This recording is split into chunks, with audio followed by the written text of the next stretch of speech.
I thank you, Right Honorable Speaker. Right Honorable Speaker, I stand to support the motion. Right Honorable Speaker, you recall that most of the time when our constituencies are struck by disasters, members have to run to Parliament here to make a call. It has not happened once, but from time to time. And Right Honorable Speaker, the main challenge is that I don't know how the policy from the office of the Prime Minister is.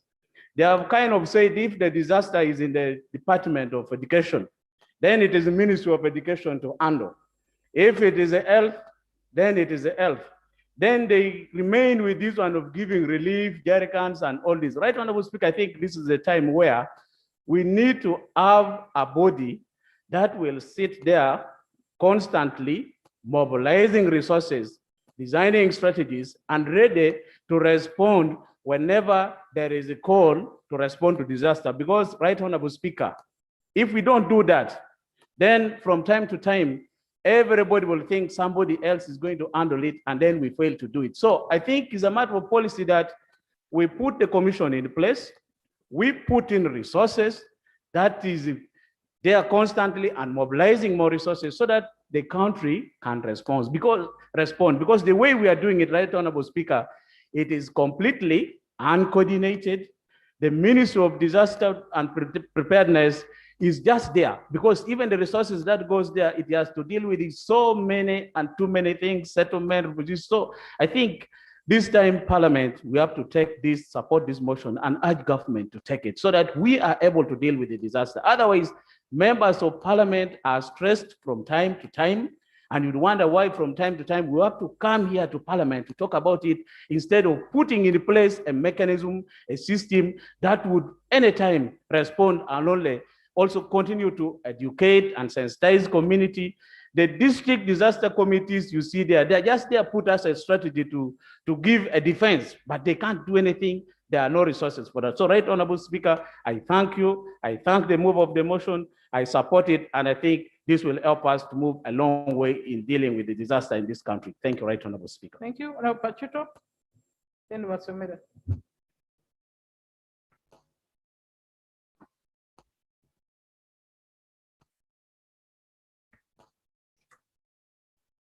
Thank you, Right Honorable Speaker. And I want to thank the honorable colleague. But Honorable Speaker, I'm going to begin on a rather negative aspect of how other members have contributed. Right Honorable Speaker, I'm torn between supporting the motion for a commission to be created or rather strengthening the Department of Disaster Management, whatever it is in the office of the Prime Minister. Why I'm saying that, Right Honorable Speaker, I am very aware how this country, the economy is struggling in terms of resource mobilization. I am also very aware how resources are wasted in this country. Sometimes in a way we duplicate things because we are now pushing for a commission simply because a department that is mandated to do what they are supposed to do is not doing what they are supposed to do. And we are quick to rush to say we create a commission. Madam Speaker, why I would support the commission is about all this we are lamenting. Because of this reason, we have had several disasters, floods, COVID-19 recently, but I want to dwell mainly on the floods. Madam Speaker, I happen to represent a people that have greatly suffered the last 1 year from the floods. And when I moved along a number of landing sites in Pakwach, I was able to meet elders and they told me sometimes back in 1963, 62, 63, when I was not even born, this again occurred, not only in Pakwach, but across other areas of Uganda. Therefore, it means that these disasters will either be annually or after a spell of years, they will reoccur. And it needs proper planning for them. It needs a proactive team.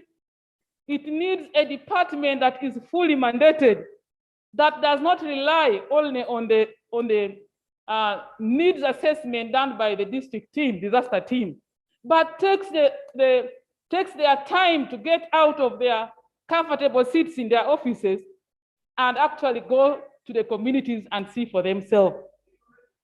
But hello. Thank you very much, Honorable colleague, for giving way. One, this is a constitutional provision, right, Honorable Speaker and members. Article 249 puts in place a commission in charge of disaster preparedness and management. We either implement or amend. But the intent of having this article, when you look through it, was to have a department that could closely be supervised by Parliament. Because if you want to strengthen the department in charge of this, you bring it in line with what Parliament can supervise. It can supervise commissions directly, authorities directly, not any other things. Thank you very much. Thank you, right Honorable Speaker and the Honorable colleague for that information. But Madam Speaker, why I will support, not forgetting the resource constraints, is that we will have a fully fledged agency or commission with the right number of staff and probably the qualification to continuously monitor, assess, and even make on-site visits to some of these places.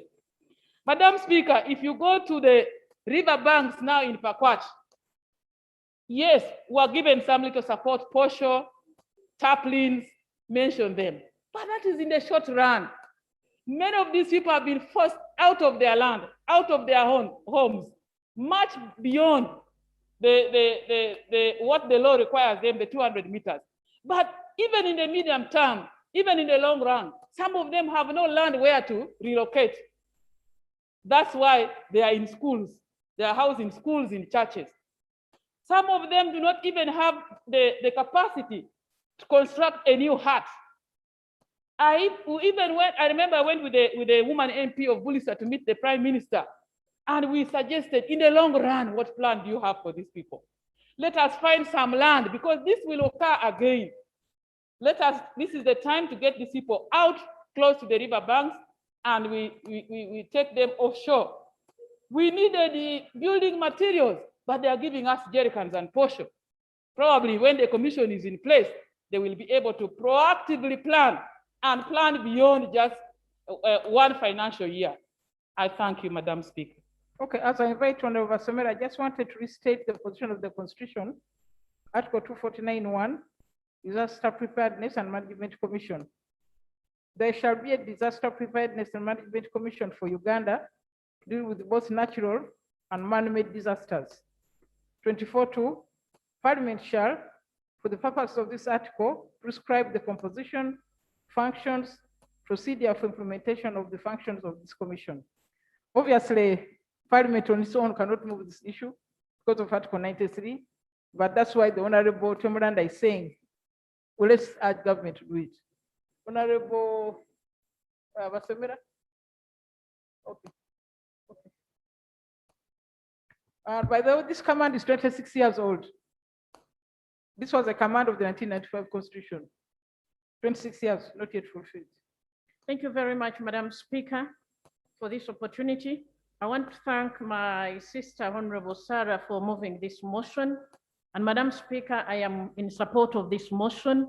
First of all, it's a constitutional provision that government has the responsibility to implement, and it comes in timely. Madam Speaker, my biggest concern on this and why I support the putting in place the Commission of Disaster and Preparedness Management. Madam Speaker, our response to disasters that have been striking this country in different parts has been uncoordinated and very ineffective. Poor response, Madam Speaker.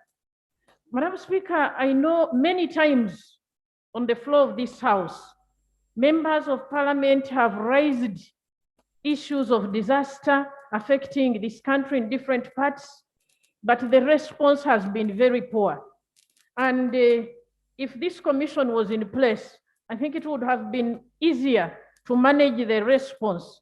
And one of my colleagues here has rightly put it, that also planning ahead of time to mitigate some of these disasters would have been much easier. For example, in the western region where I come from, in Kibale, Madam Speaker, during the first rains of the first season of the year, the areas are heavily affected by heavy rains and a lot of strong winds blowing schools, communities, and leaving many people homeless. And this has been happening for at least all the 4 years I've been here, which means if we have a commission in place, they would be able to study the trends of disasters in different parts of the country and then put in place the necessary mitigation measures to reduce on these disasters. So I support the motion, and I thank you, Honorable Sarah, for raising this important motion. Thank you, Madam Speaker.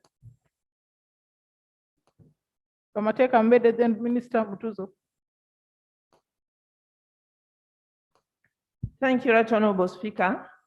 I rise to support the motion, and I'd like to appreciate Honorable Sarah Nakaonde for bringing up this motion. And thank you also for pointing out that this is a constitutional creature. It is supposed to be put in place.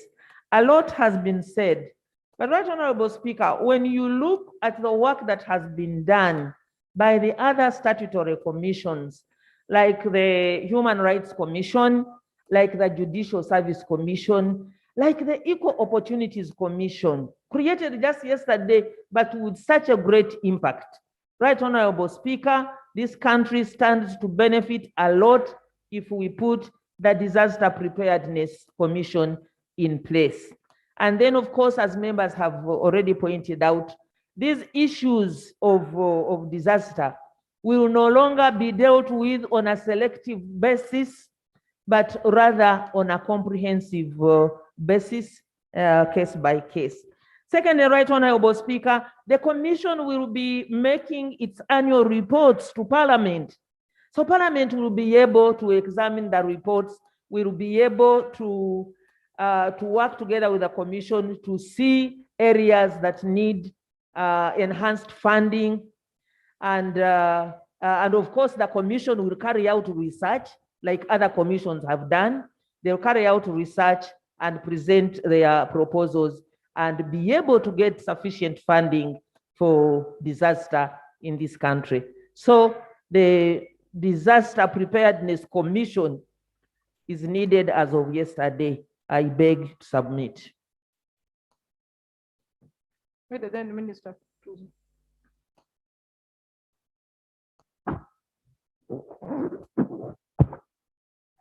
Thank you, Right Honorable Speaker.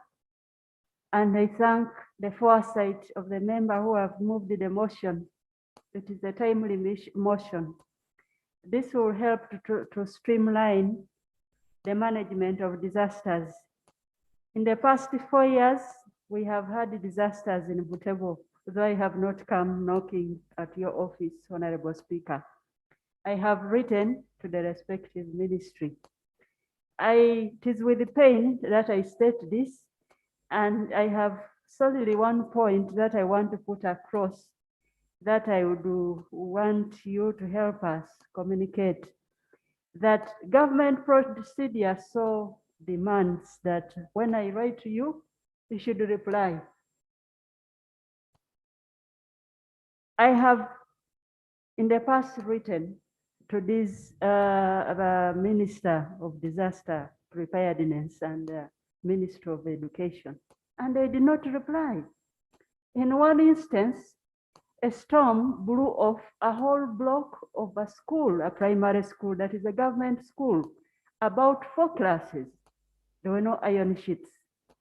So together with the report of the disaster committee of the district, I wrote to Minister of Education. After a few while, I went back to them. They told me they have no capacity. I go to OPM, and indeed I wrote concurrently to OPM. So I was chasing both ends. But what surprises me, that nobody from Ministry of Education there to go and inspect the school. So that puts to mind, when we have all these inefficiencies in the Auditor General's report, who is supervising who? Another disaster had about 100 persons lose their homes. And I wrote to the Prime Minister, the disaster minister, and there was no response. It actually almost cost me votes, as the community was up in arms. We lost houses and you did nothing. But I wrote, and I still have a copy of those letters in my laptop. Another disaster happened last year. A school again lost a class, a block. And the most shameful thing, that this school is in my parish of birth and was even started by my father. So I wrote attaching the letter from the disaster committee, and nothing has been done up to now. Initially, I had to spend money of my own and buy tarpaulins to cover the block so that it doesn't get spoiled. Now, even the tarpaulins got torn off. I have engaged the cow, and he's saying he has no money. And there's no response to my letter from the Ministry of Disaster Preparedness, neither from the Ministry of Education. So my plea to you, Honorable Speaker, that an instruction be given through the leader of government business, that when members of parliament write, it is good manners that they ought to reply our letters, so that we give accountability to our electorates. Thank you, Honorable Speaker. Honorable Ahmed. Honorable Peace Tuzo.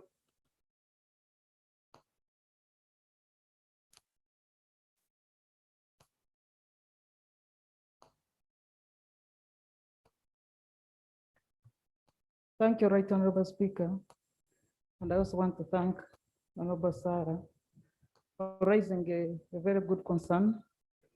Indeed, government is also very concerned, and we are planning proactively to manage some disasters, which we can now predict because we know that there are either droughts or floods hitting the eastern part of Uganda. Kasese has been prone several times. Now we are proactively planning in the third National Development Plan. First of all, as cabinet, we have already passed to install a very strong satellite that can predict, but can also measure and know which parts were original wetlands that have now been turned into. But we're also thinking of merging and harmonizing a number of institutions, commissions, which are doing related work to reduce on expenditure on administration and save money, about 989 billion shillings worth, so that we can put this money into programs of 5 different sectors that will handle disaster. Madam Speaker, climate change and the disaster is one of the strong priority areas that we intend to embark on in the next 5 years as we implement the National Development Plan 3. And these resources will be channeled to ministries of agriculture, Ministry of Water and Environment, Ministry of Education and Sports, ICT, gender, OPM, or to do either mindset change, to proactively plant trees, gazette specific areas to ensure that there are no settlements in those particular areas in response to manage or mitigate climate change or disasters. Right Honorable Speaker, the country is aware that financially our resource envelope is not doing very well. COVID has slowed down business where we're generating resources to implement a number of programs. The Right Honorable Speaker, I think it would be very important that we go through the third national development plan as designed, as we prepare for the budget, so that we can see through the plans that the government is preparing to implement in order to ensure that we curb the climate change and disasters. This time, we are putting resources to prepare for disasters, to mitigate them, actually, so that they do not, we reduce on the disasters that occur. Because over the years, we have seen a reoccurrence of certain disasters, and now we are planning. So I beg to request that this August House gives time to government to lay the plan so that we look through the areas where we are going to mitigate disaster. We may not handle them because they are not some of them are not predictable, but at least to a very good certainty of confidence would be able to handle a number of them. That's my submission, Right Honorable Speaker. Okay, thank you very much. And members, I think that in principle, this agreement. Okay, leader of opposition.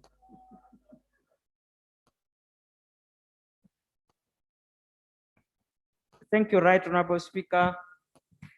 Right Honorable Speaker, I want to thank members, and particularly the mover of this motion, to remind us about what we laid down in the Constitution, but have been slowing down in the implementation. Right Honorable Speaker, there are two things that we need to understand about this motion. One, we should leave the government to deal with the policy administration of governance. You have seen that the Prime Minister's office has tried, but the Prime Minister's office cannot deal with the actual implementation of dealing with disasters. And that's why we are disappointed. So when people say that we are constrained because of resource envelopes, then they are not seeing far. What I would have advised is that the government should look at itself and begin to reduce the excesses in the government. Why don't we have less ministries rather than have so many ministries, some of them doing the same thing? Why do we have so many ministers of state? If you could reduce on that, we would be able to save a lot of money to finance specialized commissions to deal with some of these specific areas. Right, Honorable Speaker, I want to draw the attention of the House to some two experiences which bring to mind that it's important to have specialized commission to run some of these things. The post-Idi Amin war, the Milton Obote Foundation put in place that Commission of Reconstruction and Rehabilitation. And the people of Mbarara and Masaka will remember that commission did a great job. They were accountable for every money that was given to them for specific work. And Right Honorable Speaker, you can see what has happened today. Bududa is still a disaster up to now. The government is dealing with firefighting. When there is a flood, then government is running with machines to deal with the crisis. And yet, government should be able to identify disaster-prone areas, plan for them. Right Honorable Speaker, as I speak now, quite a big area of Teso and Lango is submerged under the flood. We have been talking about the flood. There are women with children who are sleeping under trees in this period of rain because the government has not taken any action. And right now, Dokolo, for example, and I think some part of Serere, we are now suffering 3 pandemics. We have the corona, then we have the flood, and the grasshoppers have hit Lango. So we have 3 pandemics. And you have to beg the Ministry of, you have to beg the Prime Minister's office to alert the Prime Minister that this is a disaster. In one of the areas, right, Honorable Speaker, an area called Kachung, the water works that supplies the city of Lira, the new city of Lira, is now underwater. Now, if nothing is done immediately to deal with that disaster, the entire Lira will be cut out of water supply. What will you do? You would have created more disaster than you would have handled if the actions are taken on time. So, Right Honorable Speaker, I have heard the minister, but I want to advise the minister that you look at the Constitution. What we do as Parliament, we will advise the government, we'll pass this resolution. And you have seen it, there is a consensus. We need this commission. After this, after our resolution, go back and come to us with an act of Parliament for the creation of that commission. And if you delay, we are going to ask Sarah and the team to come up with a private members bill. But this is urgent, it is important. The entire country now is battling with disasters and some actions need to be taken. I thank you, Right Honorable Speaker. Honourable members, I put the question that the question be put. Those in favor say aye, the contrary no. I now put the question that this House to adopt the motion as proposed by Honorable Temuranda. Those in favor say aye, the contrary no. So we shall expect a written memorandum from the government telling us what they have done about this resolution. Let's go to the next item. Now, honourable members, item 16, I just want to remind you that tomorrow is the last day for presenting amendments on the rules. If you have any amendments,